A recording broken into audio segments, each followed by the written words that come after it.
Hello বন্ধুরা, নমস্কার। আশা করছি তোমরা সবাই ভালো আছো। আর এই যে আমরা দেখো না এখন তারাপীঠে যাওয়ার জন্য রওনা দিয়েছিলাম। আর বন্ধুরা, প্রথমেই একটা কথা বলি, আমার ভীষণ ঠান্ডা লেগেছে। তো আমার গলাটা না ভীষণভাবে বসে আছে, তোমরা একটু প্লিজ কষ্ট করে অ্যাডজাস্ট করে নিও। তো বন্ধুরা, আমরা না চলেছিলাম তারাপীঠে যাওয়ার জন্য, বেরিয়ে পড়েছিলাম আর টোটোয় করে। আর এই যে এটা না আমাদের বন্ধুরা ট্রাভেলার বাস, আমরা এই ট্রাভেলার বাসে করেই অনেকগুলো ফ্যামিলি মিলেই তারাপীঠ যাচ্ছিলাম। আর এখানে গিয়ে এসে দেখলাম বেশ, আমার কোনো আইডিয়াই ছিল না, বাস তো প্রায় ভর্তি হয়ে গেল, প্রায় অনেকজন, মানে প্রায় 25-26 জন সবাই মিলে। তবে এতজন আমি কোনোদিনও একসাথে বেরোইনি, কিন্তু ভীষণ মজা হয়। তো বাসের মধ্যে সবাই মিলে আনন্দ করতে করতে, গল্প করতে করতে আমরা চললাম আমাদের মায়ের উদ্দেশ্যে। তো বন্ধুরা, তো কিছু দূর যাওয়ার পর না মাঝে মধ্যেই আমাদের ভীষণই বোরিং লাগছিল। তো আমরা সব, বাসটা একটু দাঁড়াচ্ছিল, আর যে অনেকগুলো ছেলে একসাথে থাকলে যা হয় আর কি।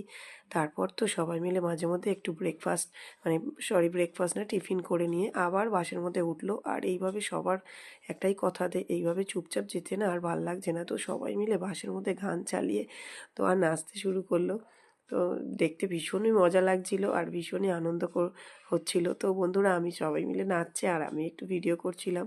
বাসের মধ্যে নাচা তো ভীষণই অসুবিধা হচ্ছিল, মাঝে মধ্যে সবাই হেলে হেলে আবার পড়ে যাচ্ছে। তো এরমভাবে যেতে যেতে বন্ধুরা প্রায় চলে গেলাম। আর আমাদের তো রাস্তার মধ্যে অনেকটা জার্নি, প্রায় আমরা 2:30 নাগাদ বেরিয়েছি, যদিও রাস্তায় অনেকবার ব্রেক করা হয়েছে। আর বন্ধুরা দেখো, দুপাশে রাস্তাটা পুরো অন্ধকার ঘুটঘুটে, ওই দিকটায় তো এত লাইট নেই। আর এটা না আমরা যাচ্ছিলাম বোধহয়, এটা তখন প্রায় বোলপুরের কাছাকাছি চলে এসেছিলাম, ওই দিকটা একটু আবার লাইট আছে, ওই এরিয়াটা আবার একটু ভালো। তো তারপর বন্ধুরা, আমাদের মানে তখন এখন বাজে প্রায় রাত্রি 12টা বা 12:30। আমাদের কিন্তু রাত্রিরের ডিনারটা আমরা বোলপুরের একটা ভালো রেস্টুরেন্ট থেকেই করে নিয়েছিলাম, যেহেতু আমাদের পৌঁছাতে অনেক রাত্রির হয়ে যাবে আর অনেকগুলো বাচ্চা রয়েছে সাথে, তো সেই জন্য। তো বন্ধুরা, এখন না প্রায় আমরা বোধহয় কাছাকাছি চলেই এসেছিলাম। আর বন্ধুরা, রাতের আর ভিডিও করা হয়নি। ও এটা না বন্ধুরা পরদিন মর্নিংয়ের ভিডিও। আর সবাই মিলে আমরা সকাল সকাল উঠে তারা মায়ের পুজো দিতে যাওয়ার জন্য রেডি হয়ে গেছি। যেহেতু অনেকগুলো ফ্যামিলি আর অনেকেরই এই সকালবেলা ওঠা অভ্যাস নেই, তো তাই আমাদের একটু দেরি হচ্ছিল। আর আমাদের যে পান্ডা ধরা হয়েছিল তিনি সমস্ত ব্যবস্থা করে রেখেছিলেন, শুধু আমাদের ওখানে গিয়ে পৌঁছাতে হবে। আর বন্ধুরা, আমি না পুজোটা দেওয়ার একটাই উদ্দেশ্য বা কারণ ছিল, আমার হাজব্যান্ডের তো বাইপাস সার্জারি আছে, আমি তোমাদের সাথে শেয়ার করেছিলাম আজ থেকে প্রায় 4 বছর আগে। তো বন্ধুরা, ওর যখন এই অপারেশনটা হয়, ওর তো ভীষণ ক্রিটিক্যাল কন্ডিশন ছিল। তো তখন না আমি মানত করেছিলাম মায়ের কাছে যে আমার হাজব্যান্ডের প্রাণটা ফিরিয়ে দেওয়ার জন্য এবং ওকে সুস্থ করে বাড়িতে নিয়ে আসার জন্য। আর আমি তার বিনিময়ে মাকে একটা পাঁঠা বলি দেবো আর মাকে বেনারসি দিয়ে পুজো দেবো। তো বন্ধুরা, আজ এত বছর হয়ে গেছে না, আমি পুজোটা দিতে পারতাম না বলে আমার মনের ভেতরে সারাক্ষণ একটা প্রেশারাইজ থাকতো। আর বন্ধুরা, এই বেনারসিটা না আমি মানে আমার বাড়ি তো বারুইপুর, আমি বারুইপুর থেকে কিনে নিয়ে গেছিলাম এই বেনারসি শাড়ি আর 5 রকমের ফল, মায়ের জন্য আলতা সিঁদুর, এগুলো আমি নিয়ে গেছিলাম এখান থেকেই, কারণ ওখানে যেহেতু জানি ওখানে গিয়ে কেনাটা সম্ভব নয়। আর তাছাড়া তারাপীঠের মানে মন্দিরের আশেপাশে যে সমস্ত দোকান আছে সেখানে অনেকটাই দাম। তো বন্ধুরা, আমি না মন্দিরে চলে এসেছিলাম। আর মন্দিরে তো আমরা 500 টাকা করে টিকিট কেটেছিলাম, কিন্তু ভীষণই ভিড় ছিল মন্দিরে। 500 টাকার টিকিট কেটেও আমাদের প্রায় 1 ঘন্টা লাইন দিয়ে তারপরে আমরা পুজো দিতে পেরেছি। আর এই যে পুজো দেওয়ার পরে আমরা সবাই মিলে একটু ফটো তুলে নিয়েছি। আর এদিকে পাঁঠা বলিটাও হয়ে গেছিলো বন্ধুরা। পাঁঠা বলিটা আমার ভীষণ কষ্ট লেগেছে বন্ধুরা, যে কেন আমি এরকম একটা মানত করলাম।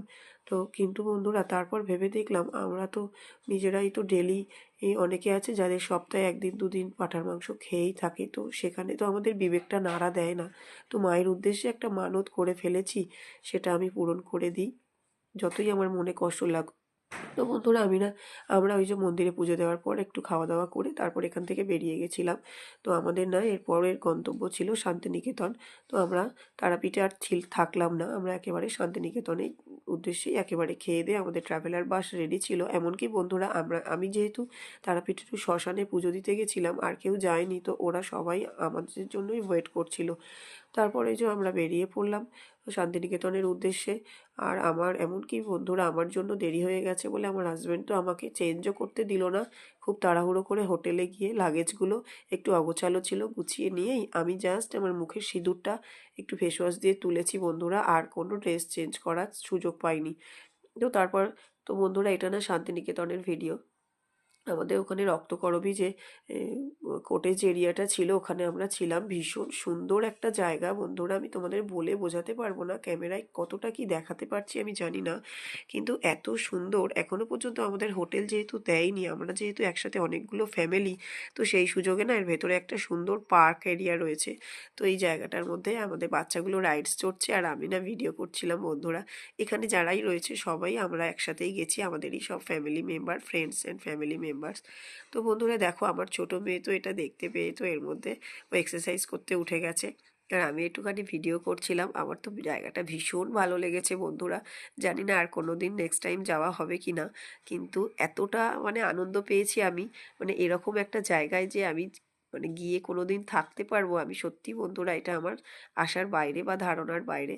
তো যাই হোক বন্ধুরা, আমার তো ভীষণ আনন্দ লেগেছে, ভীষণ ভালো লেগেছে। সবাই মিলে আমরা আনন্দ করে এই তারাপীঠ শান্তিনিকেতনের দিনগুলো কাটিয়েছি, আর তোমাদের সাথে সেই আনন্দটা একটু ভাগ করে নিলাম। তো বন্ধুরা এখন না আমাদের দিয়ে দিয়েছিল ওরা হোটেল, আর এখানে হোটেল বলতে না বন্ধুরা, সবই হচ্ছে মাটির বাড়ি, ছোট ছোট মাটির দোতলা বাড়ি। তো এটা না এটাও দেখতে ভীষণ সুন্দর, মানে অবাক করা ব্যাপার যে মাটির দোতলা কিভাবে এটা মানে পসিবল হলো। দেখো কাঠের সিঁড়ি, বেশ কি সুন্দর সাজানো গোছানো, আলপনা দেওয়া, ভীষণ সুন্দর একটা জায়গা। তো এখানে না আমার মনে হচ্ছিল আরো কিছুদিন এখানে থেকে যেতে। আর আমি না বন্ধুরা তোমাদের ভিডিও করার জন্য এই যে আমি কাঠের সিঁড়ি দিয়ে আমি ওপরে উঠছি, ওপরটা দেখানোর জন্য। ওপরটাও ভীষণ সুন্দর, আর এখানে দুটো রুমের নিচে একটা রুম রয়েছে বেশ বড় সড়ো, এবং সেখানে সবাই ওই নিচেও একজন মানে রাতে 2-3 জন থাকতে পারবে। আর ওপরের এই বেডটা তো আরও একটু বেশি বড়। তো বন্ধুরা এটা হচ্ছে ওপরে মাটির দোতলার ওপরের রুমটা, ভীষণ সাজানো গুছানো মাটির বাড়ির মধ্যে। আর এই যে আমি পুরোটা দেখানোর জন্য তোমাদের এই ভিডিওটা করছিলাম। এমনকি এখানে এসিও লাগানো আছে, আর কি সুন্দরভাবে ওপরে সিলিং করা রয়েছে, খুব সুন্দর এরিয়া। এটা না বন্ধুরা দোতলারই ছাদ, আমি তোমাদের দেখাচ্ছি বাড়িটা। মানে আমার যতদূর আইডিয়া যে ইট এবং মাটি মিলিয়ে মিশিয়েই করা, এটা হচ্ছে ছাদের এরিয়াটা। ছাদ থেকে তো ভীষণ সুন্দর মানে ভেতরের গাছ বাগান সব দেখা যাচ্ছে, গার্ডেন। আমি তো মানে আনন্দে পুরো আত্মহারা হয়ে গেছি বন্ধুরা। তো আর আমি এই ভিডিওগুলো করছিলাম তোমাদের সাথে শেয়ার করব বলে, আর আমার তো ভীষণ মজা হচ্ছিল, মেয়েরাও ভীষণ আনন্দ পেয়েছে, যেহেতু এরকম পরিবেশে, আর সত্যি কথা বলতে এমন শান্তিনিকেতনে আমি কোনোদিন আসিনি, এটাই ছিল আমার ফার্স্ট টাইম। আর আমি সেই জন্য এটাকে আমি যতটা পেরেছি ক্যামেরা বন্দি করে রেখেছি। আর এটা না বন্ধুরা আমরা তারপরে চলে গেলাম, মানে জামা কাপড় রেখে দিয়ে আমরা খেতে চলে গিয়েছিলাম। খেতে খেতে আমাদের প্রায় 4:30 মতো 5টা বাজে। তারপর আমরা খেয়ে দিয়ে উঠেই মানে একটু টাইম ওয়েস্ট করা যাবে না, আমরা আবার টোটো নিয়ে ওখানে শ্যামবাটি বলে একটা জায়গা আছে, যেখানে হচ্ছে সোনাঝুরি মাঠের মতনই ওরকমই দোকান রয়েছে। তো আমরা সেই উদ্দেশ্যে রওনা দিলাম। তো আমার এই ব্লগটা প্রায় শেষের দিকে, ভালো লাগলে অবশ্যই একটা কমেন্ট ও লাইক করো, আর হ্যাঁ চ্যানেলটা সাবস্ক্রাইব করতে ভুলে যেও না। আর বন্ধুরা দেখা হচ্ছে নেক্সট পার্টে। টাটা, আপাতত তোমরা সবাই